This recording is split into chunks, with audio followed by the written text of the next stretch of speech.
All right, y'all, we all know how unhealthy seed oils are for us, particularly vegetable oil and canola oil, those that have a high tolerance to heat for us to cook with, like grill with or put on our briskets or cook with.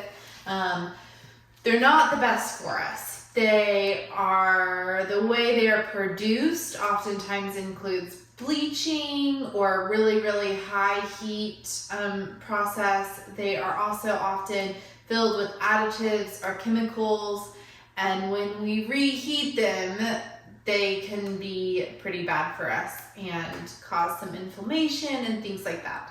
And so today I'm going to make beef tallow for cooking.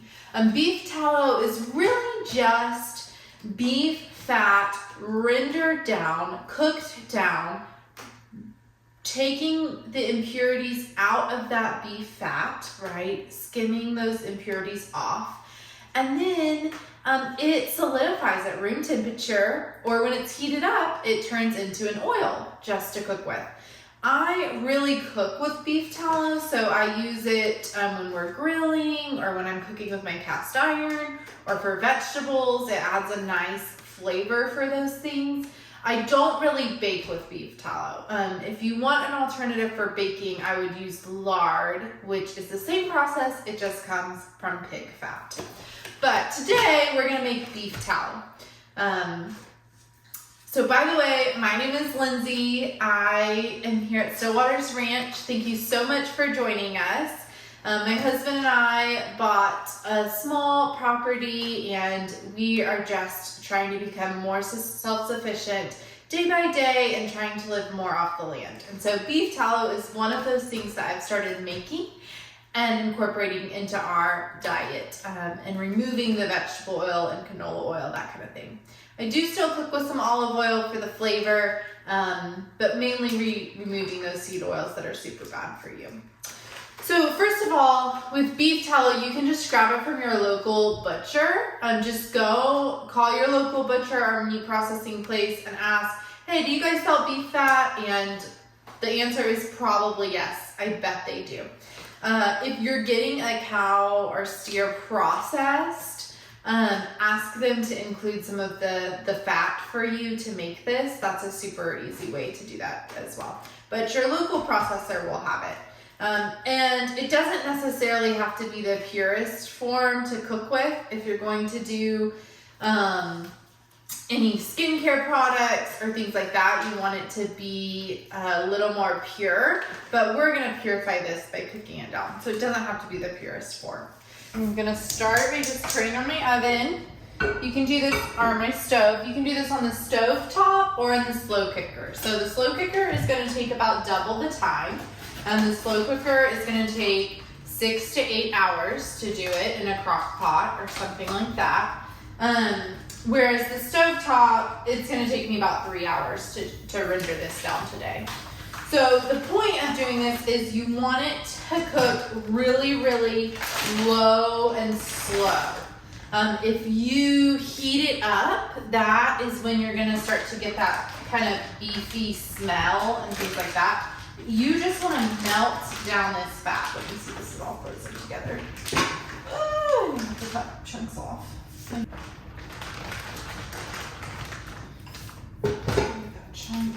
This is a 10-pound bag of beef fat. This will store, and this will be shelf stable for, there's like something on there for the butcher, so some sort of paper.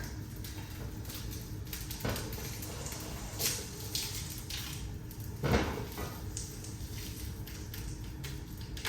got it all.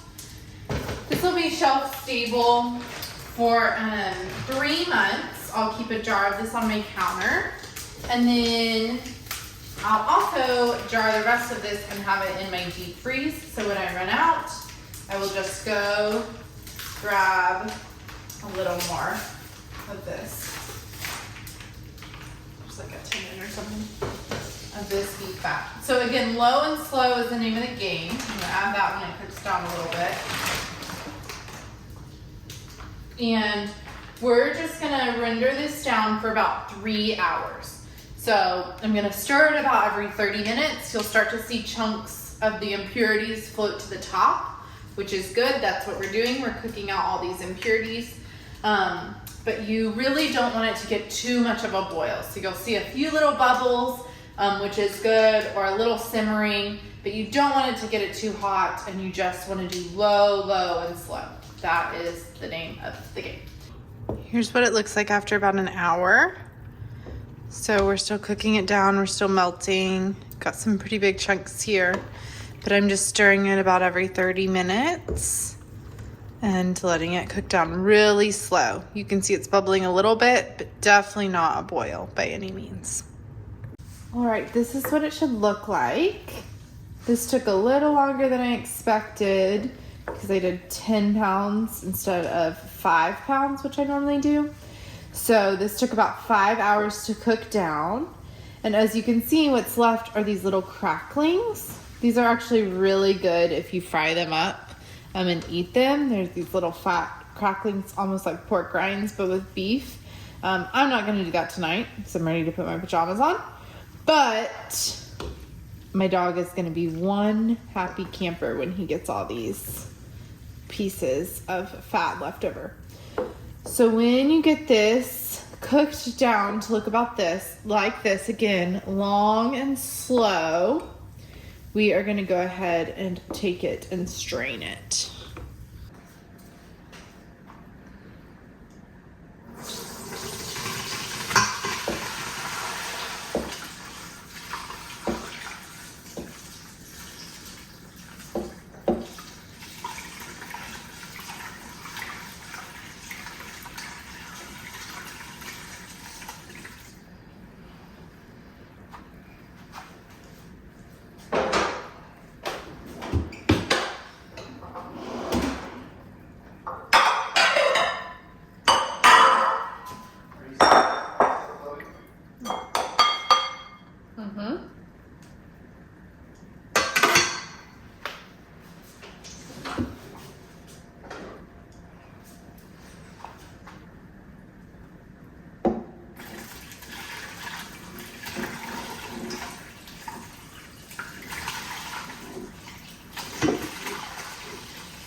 Okay, so we rendered that one time. We've strained that through the mesh strainer. That's pretty fine.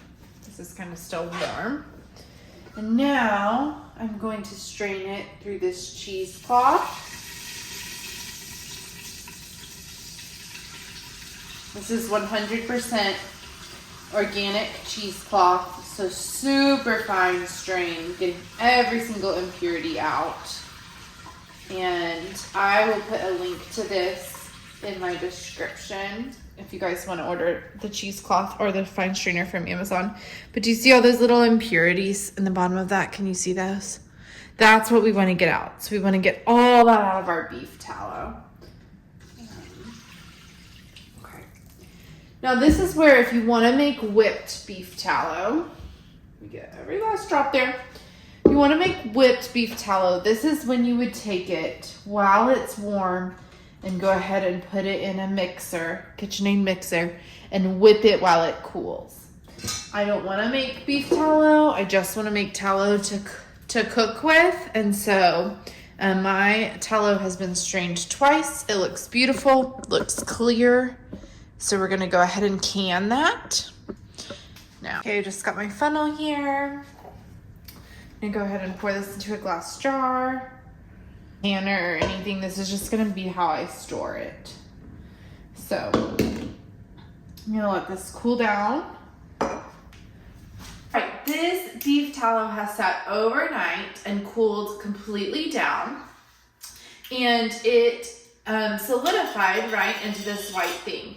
white jar, and you can see it has no impurities really, because we rendered it so well and we did the straining twice. That's really important to strain with a fine strainer and then also with your cheesecloth to make sure you get all those bits out that are going to be impurities. And that is your beef tallow. So from here, I will just keep one of these jars on the counter, and it's soft to the touch. I'll just scoop a little out anytime I want to cook with it. It's great to cook vegetables or roast meat. It has a really, really high heat tolerance, and so it won't burn like other oils. It's really, really good to cook with.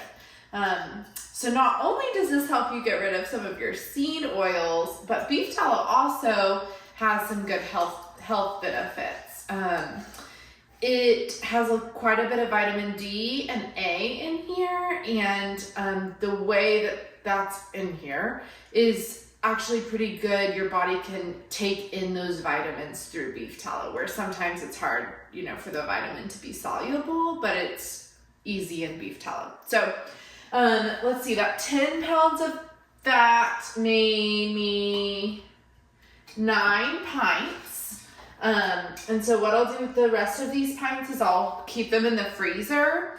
You can refrigerate them. They are shelf stable for, I think, like up to a year. But I just go ahead and stick them in the freezer, and I just keep one jar on my counter or in my cabinet until it's all gone. And then pull another jar out from the freezer, it cools to room temperature, and it's ready to use again. So super, super easy. But yeah, enjoy your beef tallow.